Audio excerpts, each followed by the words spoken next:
All right. Well, welcome back to another episode of Can I Have a Word with You? Bruce Pulver, author Above the Chatter, Our Words Matter, and my dear friend and co host, Heather Carter at Hey, Bruce. heathercarterwrites.com. How are you, Heather? It's good to see Hi. you again.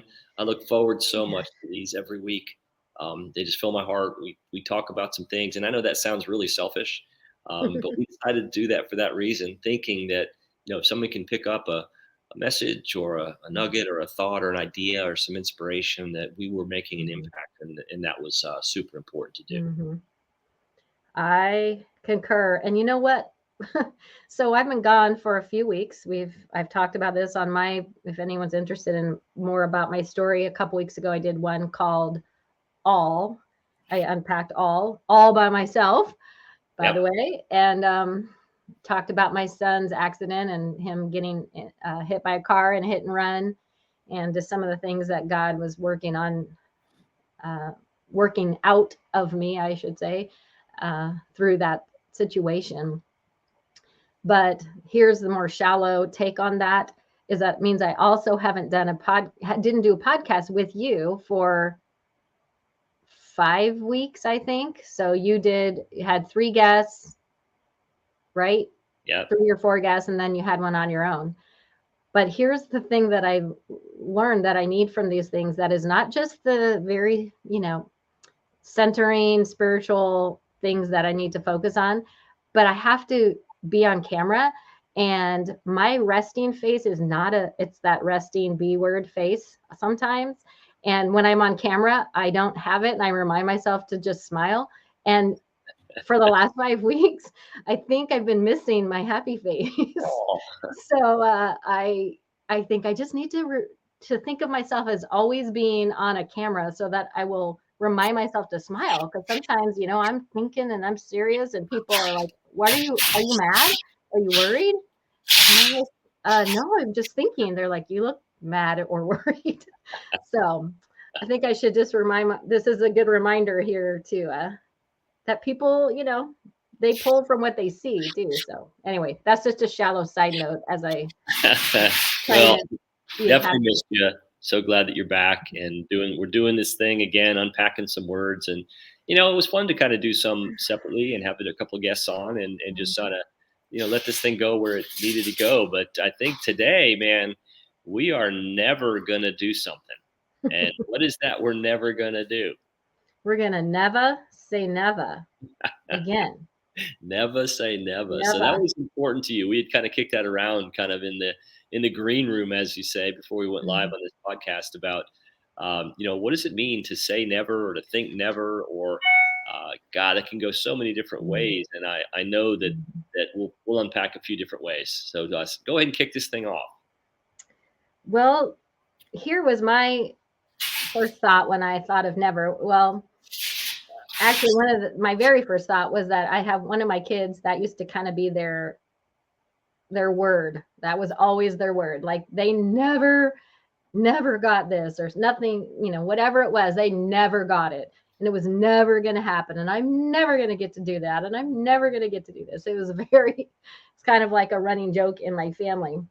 But I think there's some more serious ramifications of having that mindset of never. And one of them has to do with um, vows that we make when we are hurt. Mhm. No matter if that's in a relationship, a lot of times people make vows that they're never going to trust a man again or a woman again, or they're never going to be vulnerable with somebody because of something that they were hurt or made fun of for sharing a piece of their heart. In my particular case, I always tell the story about how when my husband first moved to California, we were in high school.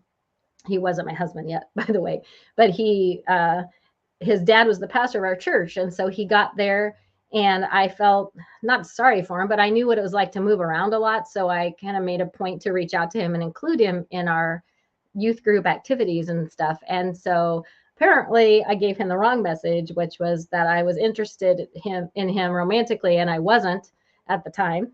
And so he made a vow that he would never be involved with someone like me, specifically me, because I was apparently, a hussy or whatever.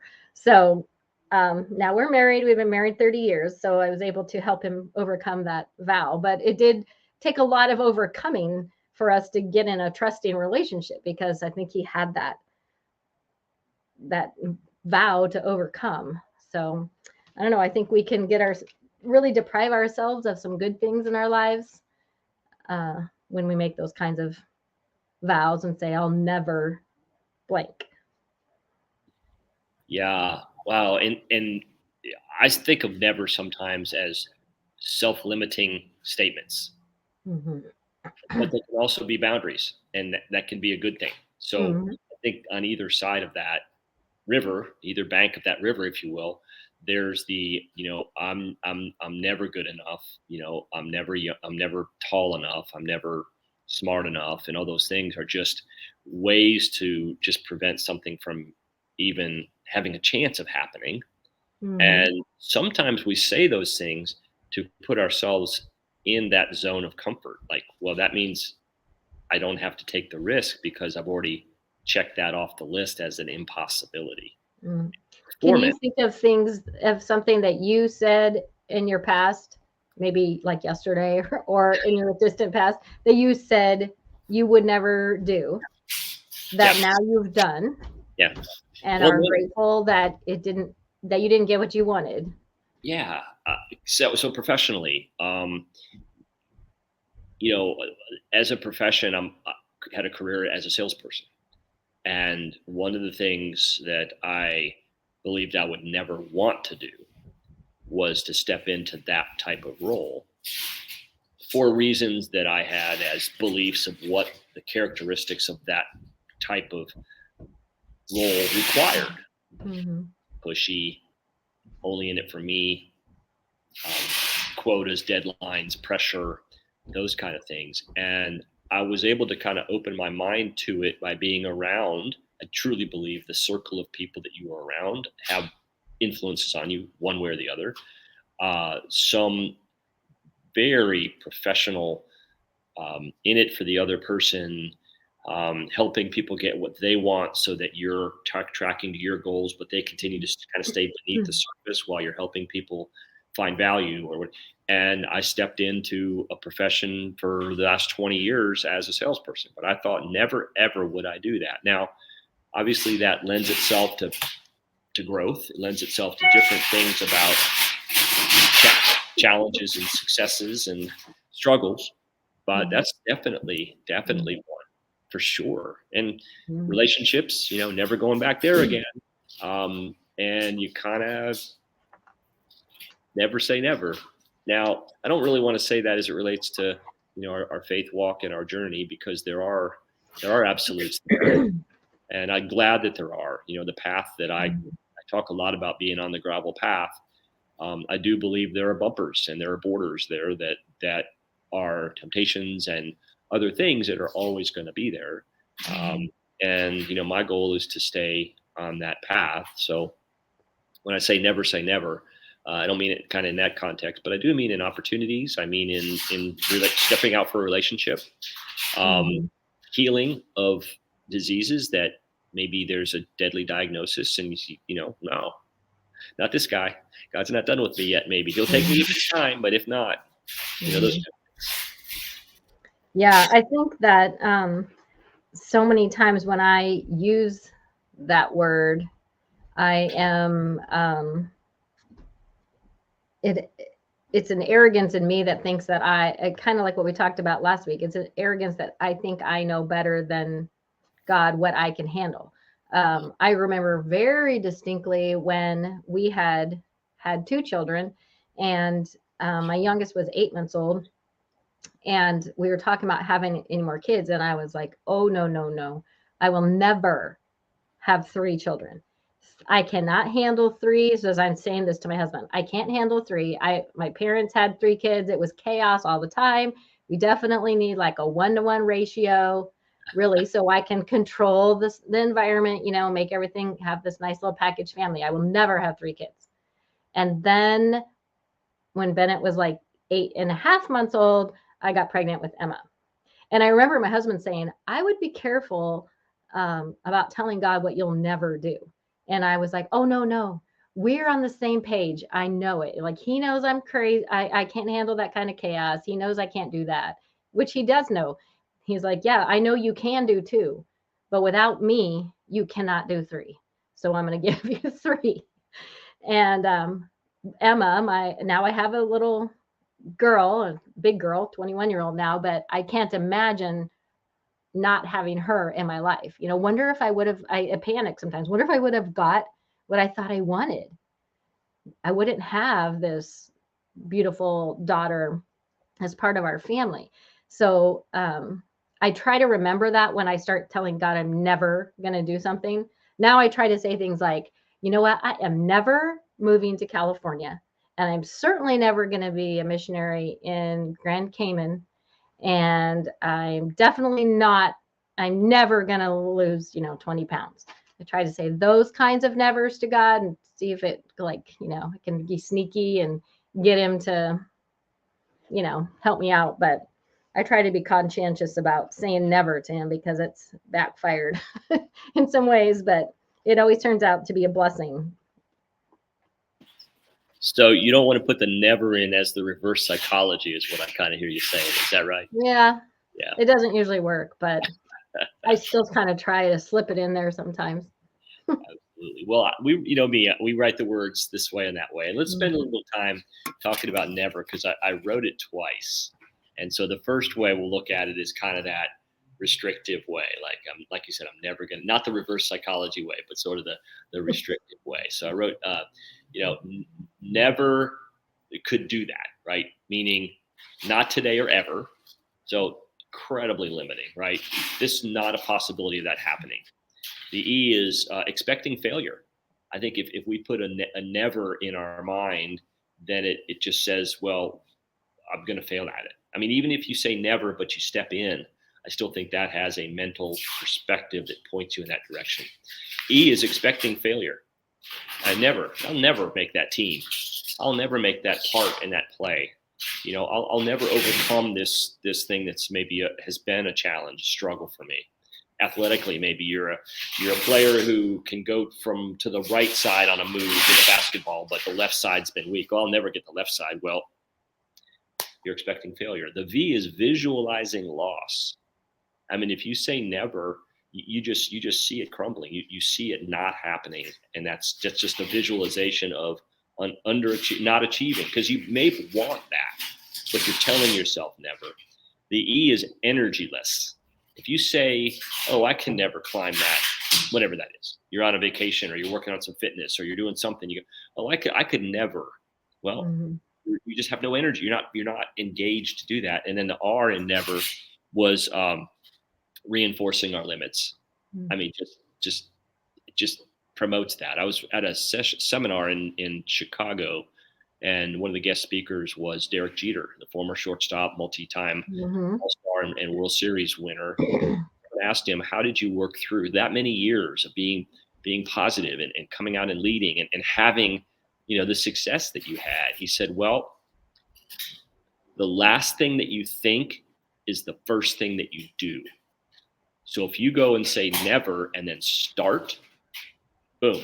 He said his word, I'm paraphrasing, but the way I took it from that call or that meeting was that's what you see and that's what you get. So just from a mindset perspective, I love talking about possibilities and removing things like never, or what I call untie the knots, the NOTS, meaning I'm not this, not that, or I can never. So those are just. I like that. Shall we look at the positive side? Never? I think we should talk about what kind of noises are happening where you are. Yeah, sorry about that. It's the elephant in the room. So let's just talk about it. We'll talk about it. It's pretty loud. We've got. Is someone doing some construction in your office? I hope this is okay. Yeah, we've got a construction project going on at my office, and there's some wallpaper being taken down. I thought that maybe we could get through this, or I could mute it. But I think it's funny, but I think we might as well just talk about it, because otherwise we were like, "What the heck is happening? What's going on? Is Bruce getting a waxing on his back? Is he getting waxed?" I wasn't certain if it was coming out, but okay, so this is real. This is live, and That's right. You know what? you There's a know. reason we don't edit these things, so we just got to talk about it, Oh, you know? thanks for bringing that up because I think I've turned like 4 shades of red during this thing, like trying to find the mute button and all. But anyway, Mhm. I digress. And so let's say that we're never going to give up on this episode of the No, podcast, regardless of how much noise we hear, right? So right. that never is no one will stop me. That's the end of never. No one will stop me. Not even the guy stripping the wallpaper. He will Right. not. No, that's just going to keep going. Now, this is mental more than vocal because I do believe with all of that, nothing's going to stop me or nothing will get in my way. Does need to be an internal confidence with an Mhm. external humility. I just think that that's the only way to really navigate through things without external Mhm. barriers then coming in. Because if you're super outspoken about, no one's going to stop me, watch this, watch that. Well, watch that defensive player and that basketball turn his level of nobody's going to. So just stay humbly confident. Mhm. It's just the advice that I would give there, and I think we got everything off the wall, so we shouldn't have Woohoo! anything. Okay, the E is expecting to outlast the opponent, and that opponent doesn't have to be somebody else. That opponent can be the challenge that we're facing internally, right? It could be that thing that's holding us back, holding us down, beating us up, and we all go through those, right? And so that would be the E. The V is not visualizing loss, visualizing success, raising the trophy, whatever that Mhm. is. Like I made it through this class, I finished that book. I said I was going to eat healthy for a month. I've done that. It doesn't have to be this massive summit landing. It can be incredibly incremental, but visualizing that success. The E, which on the negative side was energy less. On the positive side, it's engaged and empowered. You might not know how you're going to get there, but if you say, never am I going to give up, that just sets a stake in the ground that says, I'm energized and I'm empowered. And then you go back to that when you have those drains that say, did I really say that? Do I really have enough? I said, I'm never going to give up. So it doesn't mean you're going to get there, but I bet you're going to get 5 steps further on that walk than you thought you were. Or I bet you're going to, get make 5 more phone calls to get that listing or whatever from a business perspective when you look at those things. And then the R in never on the positive is reinforcing possibilities versus reinforcing limits. Just Mhm. it's mindset stuff. And a lot of people will say, Bruce, that's gobbledygook and it's nothing. But I will tell you that in my life, whenever I have been able to put some sort of positive aspect in my mind, Mhm. I was setting myself in a place to have a higher level of accomplishment, period. End of story every time. Might not always happen, but the mindset is there. And that to me is we talk about gifts, we talk about our faith. I've really had to build that coming out of a person who, man, I never go in sales. I'm not going to convince people of this, or, I'm not big enough, or I'm not fast enough, or, I don't, I can never finish a marathon, all that kind of stuff. And I'm not Mhm. saying it for accomplishment's sake. I'm saying it for putting your mind into just a little bit more of Mhm. possibility every day. It starts changing the way you think. Never becomes never giving up versus never possible. Mhm. Yeah, absolutely. You're right. And it is a matter of it's a matter of perspective and choice and making the choice to see things differently Yeah, because the circumstances may or may not change. they likely won't until you power through. You're going to be stuck in your circumstances, and you know what? The circumstances really have a different impact depending on your mindset. I mean, you've gone through an awful lot in the last 4 or 5 weeks. We've chatted a little bit about them kind of offline, and the way you've stepped into some things to have to solve a problem or to get a piece of approval on something that you needed as you were pursuing it, just the way you stepped in and now tell me your name again. Thank you. You've been helpful. Well, that helped you later on, or Mhm. you know, um, the determination that you're going to push through, and that's really hard, especially if you're in a place where it's a low point. So, I guess if I was encouraging everybody and they're looking at I'm never this or I'm never that, just add the I'm never. going to give up to one of those sentences. I love it. It's a good reminder, especially about a week into everybody's resolutions and goals and things like that, that we've all slipped on. I kind of don't make a lot of New Year's resolutions anymore because I got tired of always failing like the next day, and then I'd be beating myself up. I thought, you know what, we're just gonna kind of continue to improve the areas that I've already trying to improve, and try not to set unrealistic things that set myself up for never doing. I love that. And if anybody wants, I did the solo podcast that I did was called the CIA method to lifestyle change. And I go through a whole circle there where I kind of break it down from a resolution to a lifestyle with the steps in the middle. So if anyone's interested in that, I mean, I know we're in the first part of the year. I tried to lay some things down there that have really helped me. I've learned from a lot of people about that, and it does help me. I don't hit every goal. There's no way. But when I put my mind to it and I apply myself, I've found that learning through others who I've seen do that, it really helped me make it further along my path. Awesome. So never, ever will we go over 22 minutes. No, never say that. We're approaching that right now. Never, ever will I do this again with that strips coming off the wall. But hopefully this was good. Okay. And I guess audible. You could hear it. Yeah. It's great to be with you. And we'll come back again and unpack another word on Can I Have a Word with You? Thanks, guys. Everyone have a good week. See ya.